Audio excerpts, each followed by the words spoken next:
আসসালামু আলাইকুম। নিজের বলার মতো একটি গল্পের 90 দিনের ভিডিও সেশন থেকে আপনাদেরকে স্বাগত জানাচ্ছি। আমি ইকবাল বাহার। আজকে যেই সেশনটা নিয়ে কথা বলবো সেটা হচ্ছে সেশন নাম্বার 3। এই সেশনে আমরা যেটা বলার চেষ্টা করছি সেটা হচ্ছে যে আমাদের প্রথম শিক্ষা হচ্ছে নিজের বলার মতো গল্পের আমাদের যত আজীবন সদস্য আছেন, আমাদের যত শিক্ষার্থী আছেন, প্রত্যেকের প্রথম শিক্ষা হচ্ছে একে অপরকে শ্রদ্ধা করা। শ্রদ্ধাটা সবসময় যে ছোটরা বড়দের শ্রদ্ধা করবে তা কিন্তু নয়। আমি মনে করি ছোটরা যেমন বড়দের শ্রদ্ধা করবেন, বড়রাও ছোটদেরকে স্নেহ করবেন, ভালোবাসবেন, একটু মাথায় হাত রাখবেন, একটু পিঠে হাত রেখে ইন্সপায়ার করবেন। সো এটা খুবই গুরুত্বপূর্ণ, কারণ এখানে 64 জেলা এবং 50টা দেশের হাজারো রকমের মানুষ, এক একজনের চিন্তা ভাবনা এক এক রকমের, এক একজনের কালচার এক এক রকম, এক একজনের ল্যাঙ্গুয়েজ এক এক রকম, আঞ্চলিকতা কোনো ব্যাপার স্যাপার আছে, এক একজনের বেড়ে ওঠে এক এক রকম। সো সবগুলো মানুষকে আমরা কিন্তু একটা ছাতার তলে নিয়ে এসেছি এবং সবার লক্ষ্য কিন্তু একটা, সেটা কি? একজন ভালো মানুষ হওয়া, একজন উদ্যোক্তা হওয়া এবং নিজেকে পরিবর্তন করা, বদলে দেয়া এবং নিজেকে দক্ষ করে তোলা।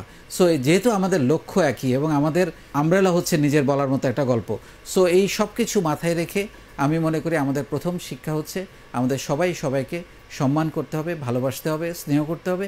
এটা আমাদের মাথায় রাখতে হবে, কারণ আমি আসলে এখানে লাখো লাখো মানুষের একটা নেটওয়ার্ক করে দিতে চাচ্ছি। আপনারা জানেন যে এখনকার সময়ে নেটওয়ার্ক কত গুরুত্বপূর্ণ একটা জিনিস। এই নেটওয়ার্কের কারণে দেখেন এইখানে যে এখন আমাদের লাখো কোটি টাকা সেল হচ্ছে শুধুমাত্র নেটওয়ার্কের কারণে, এবং এই সেলের জন্য তাকে কিন্তু একটা টাকাও দিতে হচ্ছে না, কাউকে কোনো মার্কেটিং খরচ করতে হচ্ছে না, কোনো স্টল নিতে হচ্ছে না, কোনো দোকান নিতে হচ্ছে না, কাউকে কোনো ঘুষ দিতে হচ্ছে না বা কমিশন দিতে হচ্ছে না। সো সেল হচ্ছে। এটার কারণটা কি? কারণ হচ্ছে নেটওয়ার্ক। এই নেটওয়ার্কটা আমি তো আপনাদের তৈরি করে দিতে চাচ্ছি। আপনি যদি কারো ভালো দেখেন, প্রশংসা করবেন, কারণ কালকের ভালোটা আপনার জন্য অপেক্ষা করছে। আপনি তখন দেখবেন যে আপনি যখন ভালো কিছু করবেন আরেকজনও আপনার প্রশংসা করবে। কারো ভালো দেখলে আমি পেলাম না কেন, আমার হলো না কেন, এটা না চিন্তা করে বরং চিন্তা করেন আমি কিভাবে পারতে পারি এবং আমার কিভাবে হতে পারে। সো হোয়াই প্রশ্নগুলো নিজের সাথে করেন।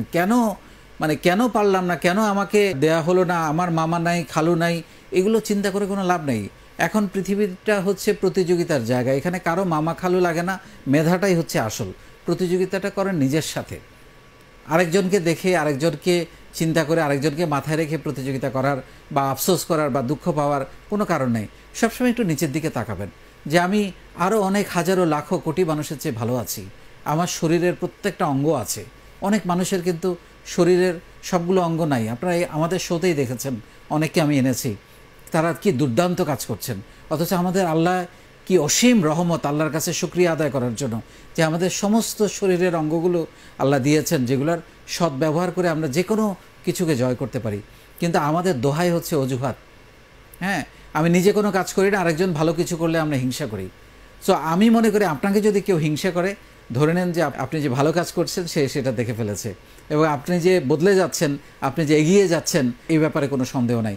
সো আপনাকে হিংসা করতে দেন। আর আপনার যদি কেউ সমালোচনা করে, আমরা তো অনেকবার বলেছি কথাটা, জবাব দেওয়ার কোনো দরকার নাই, কাজ করে যান। যে সমালোচনা করছে তার থেকে একটু এগিয়ে যান, ওইটাই হতে পারে সমালোচনার সবচেয়ে বড় জবাব। সো আমি যেটা চাচ্ছি, সবগুলো মানুষকে, সারা বাংলাদেশের, সারা পৃথিবীর সবগুলো মানুষকে একটা ছাতার নিচে এনে একই উদ্দেশ্যে, একই স্বপ্নে এবং একই দর্শনে সবাইকে এক করতে চাচ্ছি, যাতে করে আমাদের একটাই চিন্তা ভাবনা হয় আমরা পজিটিভ থাকব, আমরা মূল্যবোধ সম্পন্ন মানুষ হব, আমরা মানবিক মানুষ হব, আমরা দক্ষ মানুষ হব, আমরা সাহসী মানুষ হব এবং আমরা একজন উদ্যোক্তা হব। সো এইটা মাথায় রেখে আপনারা যদি কাজ করেন, আপনারা যদি ভালো মানুষই চর্চাটা করেন, আপনাদেরকে কেউ ঠেকিয়ে রাখতে পারবে না এবং আপনিও আপনাকে ঠেকিয়ে রাখতে পারবেন না। অনেক ভালো থাকবেন।